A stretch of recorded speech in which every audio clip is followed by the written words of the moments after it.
16-21-16-21। दोस्तों आप लोग सोच रहे होंगे ये 16-21 आखिर क्या है और इसमें ऐसा क्या रहस्य छिपा हुआ है। दोस्तों ये 16-21 इतना बड़ा मंत्र है कि आप अपने जीवन में कुछ भी प्राप्त कर सकते हैं। और मैं ऐसा नहीं कह रहा हूँ कि ये मेरा बनाया हुआ मंत्र है, ये भगवान विष्णु द्वारा भगवान ब्रह्मा को दिया हुआ मंत्र है। अगर आप भी जानना चाहते हैं कि इस मंत्र में ऐसा क्या खास है तो इस वीडियो को पूरा एंड तक जरूर देखिएगा, क्योंकि हम आज आपके साथ विस्तार से बताएंगे कि इस मंत्र में क्या खास रहस्य छिपा हुआ है। राम राम दोस्तों, एक बार फिर से स्वागत है आपका हमारे channel the lotus I community में। दोस्तों श्रीमद् भागवतम में जब सृष्टि की रचना होती है तो ऐसा बताया जाता है कि भगवान विष्णु के नाभि से एक कमल उत्पन्न होता है और उस कमल पर चतुर्मुखी ब्रह्मा जी उत्पन्न होते हैं। ब्रह्मा जी देखते हैं कि भाई चारों तरफ तो पानी भरा हुआ है और मुझे कुछ भी दूर दूर तक दिखाई नहीं दे रहा है, तो अब मैं क्या करूं, मुझे समझ नहीं आ रहा कि मैं यहाँ अकेला बैठा हुआ हूँ, मैं इस पर क्या करूं।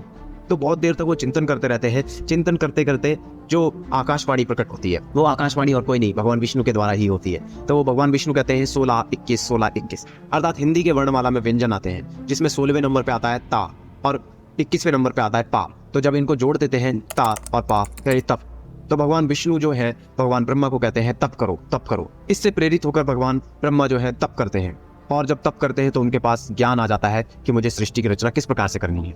और जब वो इस प्रकार से ज्ञान को प्राप्त कर लेते हैं तो आराम से अपने संकल्प के आधार पर इस सृष्टि की रचना करते हैं। अब जैसे कि यहाँ पे देख लीजिए, आपको लॉ ऑफ अट्रैक्शन पूरी तरीके से भरा हुआ मिलेगा। क्या करना है, आपको मेडिटेशन जरूर करना है।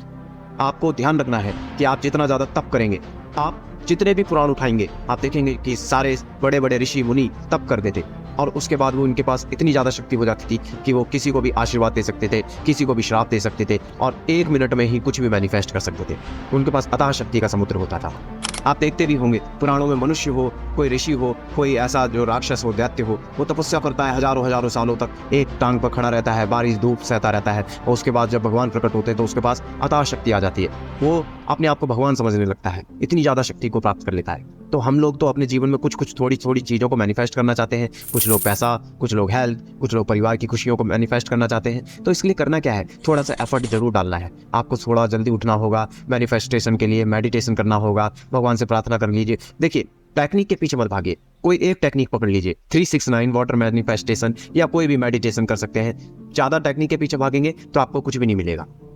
टेक्निक का मेन उद्देश्य होता है कि आपके माइंड को फोकस कर सके। माइंड को फोकस करके एक ही जो थॉट है उसको एक ही डायरेक्शन में जब आप भेजेंगे तो आप कुछ भी मैनिफेस्ट कर सकते हैं। बाकी टेक्निक कुछ भी आपको जो सूटेबल लगे आपने अपनी सुविधा के अनुसार ले सकते हैं कि भाई मुझे ऑडियो सुन के अच्छा लगता है या फिर मैं अपने सांसों पे ध्यान लगा के कर सकता हूँ। तो ये विविध प्रकार की टेक्निक्स हैं, इसके पीछे आप देख सकते हैं, जो आपको ठीक लगे वो कीजिए। तो सबसे ज़्यादा इंपॉर्टेंट क्या है कि आप अपनी शक्तियों को बढ़ाने के लिए मेडिटेशन करें, खूब ज़्यादा तप करें। और इतिहास, पुराण, वेद इन सभी से भरे हुए हैं ऐसे उदाहरणों से। किसी भी व्यक्ति ने अगर तप किया है, मेडिटेशन की है, तो उसको ऐसी शक्तियां जरूर प्राप्त होती है और वो मैनिफेस्टेशन कर सकता है, जिनको हमारे पुराणों में सिद्धियां भी कहा गया है। उन सिद्धियों को प्राप्त करने के बाद व्यक्ति जो होता है काफी ज्यादा ऐसे चमत्कार कर सकता है जो हम सोचते भी नहीं है। दोस्तों अगर आपको वीडियो पसंद आई है तो इस वीडियो को लाइक कीजिए, साथ ही हमारे चैनल को भी सब्सक्राइब कीजिए, क्योंकि इससे हमें मोटिवेशन मिलता है आप लोगों के सामने इस तरीके की ढेर सारी वीडियो बना के लेके आते रहने का। और इस वीडियो को अपने दोस्तों के साथ भी शेयर कीजिए ताकि उन लोगों को भी इस प्रकार की जानकारी मिल सके। तब तक के लिए मिलते हैं अगली वीडियो में। राम राम।